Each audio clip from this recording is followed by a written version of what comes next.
Welcome to maths with Mathesh. நம்ம இன்னைக்கு 8th maths எண்கள் பயிற்சி 1.1ல் ரெண்டாவது கணக்கு பார்க்க போகிறோம். சரியா தவறா என கூறுக அப்படின்னு சொல்லிட்டு 5 ரோம் லெட்டரில் கணக்கு கொடுத்துருக்காங்க.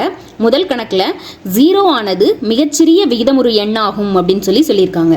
அதாவது விகிதமுறு எண்ணுனா நமக்கு தெரியும், பின்ன வடிவில் எழுதக்கூடிய அனைத்து எண்களும் விகிதமுறு எண்கள். அதாவது P/Q வடிவில் எழுதக்கூடிய எல்லா எண்களுமே விகிதமுறு எண்கள்.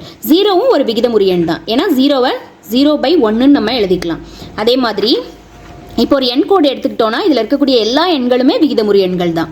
இப்போ -1/2 -2/3 இந்த மாதிரி எல்லா எண்களுமே நமக்கு விகிதமுறு எண்கள் தான். அப்போ 0வை விட சிறிய எண்கள் விகிதமுறு எண்கள் நிறைய இருக்கும். 0வை மிகச்சிறிய விகிதமுறு எண்ணு நம்மளால சொல்ல முடியாது. அதனால இந்த கூற்று நமக்கு தவறு. ஸோ ஆன்சர் தவறு அப்படின்னு சொல்லி எழுதிக்கிறோம். ரெண்டாவது கணக்கில் -4/5 ஆனது -3/4 இடதுபுறமாக உள்ளது அப்படின்னு சொல்லி கொடுத்துருக்குறாங்க. இது சரியா தவறான்னு நம்ம எழுதணும். அதை கண்டுபிடிக்கணும் அப்படின்னா நமக்கு கொடுக்கப்பட்ட பின்னத்திற்கு தசம வடிவத்தில் முதல்ல மாற்றணும். தசம வடிவில் மாற்றும் போது தான் நமக்கு எந்த எண் கோட்டில் எந்த இடத்துல இருக்குன்றதை கண்டுபிடிச்சி அதிலிருந்து நம்ம இது சரியான்னு சொல்லிடலாம்.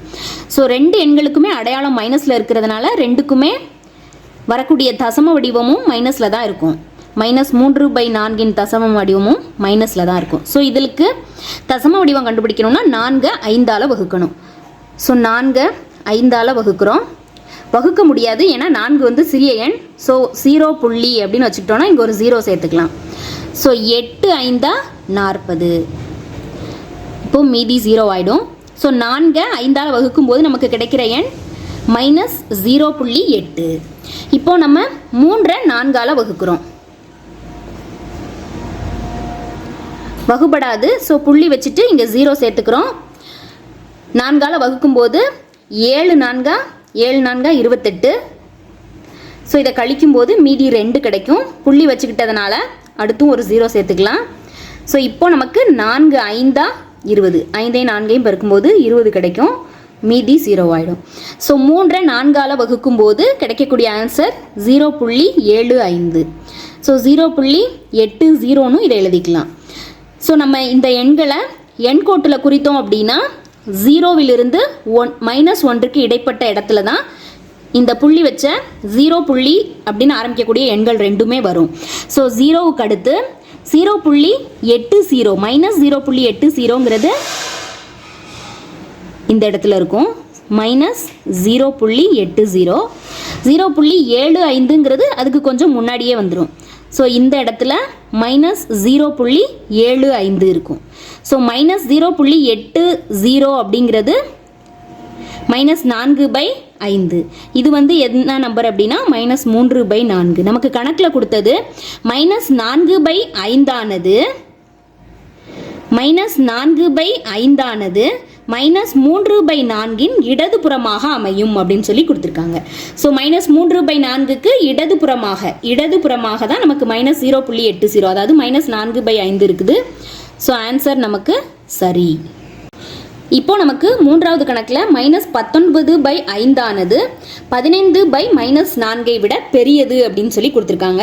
ஸோ பின்ன வடிவில் இருக்கும்போது நம்மளால் டைரெக்டாக சொல்ல முடியாது. இது ரெண்டையுமே தசம வடிவுக்கு மாற்றிட்டோம் அப்படின்னா நம்மளால் ஈஸியாக சொல்ல முடியும். 2 எண்கள்லையுமே இதில் தொகுதியில் மைனஸ் இருக்குது, இதில் பகுதியில் மைனஸ் இருக்குது. ஸோ 2க்குமே தசம வடிவில் மாற்றும் போது ஆன்சர் மைனஸில் தான் கிடைக்கும். இது ரெண்டையும் வகுத்துக்கலாம். நம்ம தொகுதியில் இருக்கக்கூடிய 19 5ஆல் வகுக்கிறோம். வகுக்கும்போது 3 5 15, மீதி 4 கிடைக்கும். ஸோ 4ஆனது 5ஆல் வகுபடாது. ஸோ ஈவில் ஒரு புள்ளி வச்சுட்டு இங்கே 0 சேர்த்துக்கிறோம். ஸோ 5ஓட 8 பெருக்கும்போது நமக்கு 8 5 40.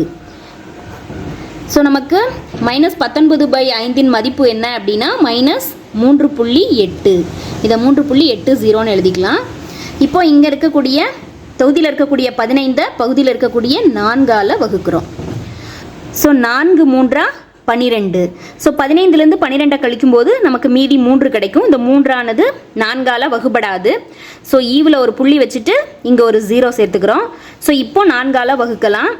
சரி, 7 4 28. ஸோ நமக்கு 7 4 28, மீதி 2 கிடைக்கும். ஸோ இங்கே ஈவில் புள்ளி வச்சுட்டதுனால இந்த இடத்துல ஒரு 0 சேர்த்துக்கலாம். ஸோ சேர்க்கும்போது 5 4 20. இப்போ நமக்கு மீதி இல்லாமல் வகுப்பட்டுருச்சு. ஸோ நமக்கு 15/4க்கு மதிப்பு என்ன? 3.75. ஸோ மைனஸ் 3.75ங்கிறது இதனுடைய மதிப்பு. ஸோ இந்த ரெண்டு எண்ணுமே மைனஸில் இருக்கிறதுனால சிறிய எண் தான் நமக்கு அதில் வந்து மதிப்பு சிறியதாக இருக்கிறது தான் பெரிய எண்ணாக இருக்கும். அதாவது -1 -2 அதெல்லாம் எடுத்துக்கிட்டோம் அப்படின்னா எதனுடைய மதிப்பு குறைவோ இதுதான் பெரிய நம்பர். அதே மாதிரி இங்கே நமக்கு -3.75 -3.80 இருக்குன்னா அதில் இருக்கக்கூடியதிலே சிறிய எண் தான் நமக்கு பெரிய நம்பராக, அதாவது அதனுடைய மதிப்பு பெரியதாக இருக்கும். ஸோ நமக்கு கணக்கில் என்ன கொடுத்துருக்காங்க? -19/5. இதுதான் -19/5. இது -15/4. இல்லை எது பெரியது? நமக்கு -15/4 தான் பெரியது. ஸோ நமக்கு கணக்கில் கொடுத்துருக்கிறது -19/5 ஆனது 15/-4 விட பெரியது அப்படின்னு சொல்லி கொடுத்துருக்காங்க. ஆனால் இதுதான் நமக்கு பெருசு. ஸோ இந்த கூற்று தவறு.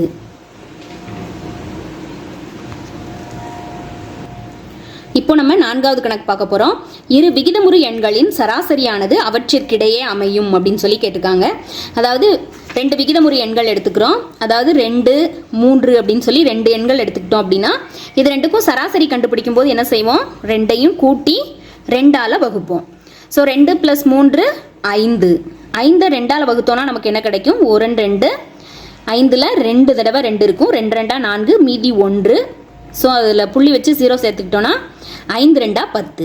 ஸோ நமக்கு 2, 3 அப்படிங்கிற 2 எண்களை சூஸ் பண்ணி அதனுடைய சராசரி கண்டுபிடிச்சோன்னா நமக்கு என்ன கிடைக்குது அப்படின்னா 2.5. ஸோ 2.5 ஆனது 2க்கும் 3க்கும் நடுவில் தான் இருக்கும். ஸோ எந்த 2 எண்களை எடுத்து அதுக்கு சராசரி கண்டுபிடிச்சாலும் அது எங்கே தான் இருக்கும்? அந்த 2 எண்களுக்கு இடையே தான் அமையும். ஸோ இரு விகிதமுறு எண்களின் சராசரியானது அவற்றிற்கிடையே அமையும் அப்படிங்கிற கூற்று சரி. 5வது ரோம் லெட்டரில் 10 மற்றும் 11க்கு இடையில் எண்ணிலடங்கா விகிதமுறு எண்கள் உள்ளன அப்படின்னு சொல்லி கொடுத்துருக்காங்க. அதாவது 10, 11 2 எண்கள் இருக்குது. இது ரெண்டுக்கும் நடுவில் நம்ம எத்தனை எண்கள் எழுதலாம்? 10.1 எழுதலாம், 10.2, 10.01, 10.0004 இந்த மாதிரி நிறைய எண்கள் வந்து நம்ம எழுதலாம். ஸோ 10க்கும் 11க்கும் நடுவில் எண்ணிலடங்கா விகிதமுறு எண்கள் உள்ளன அப்படிங்கிற கூற்றானது சரி.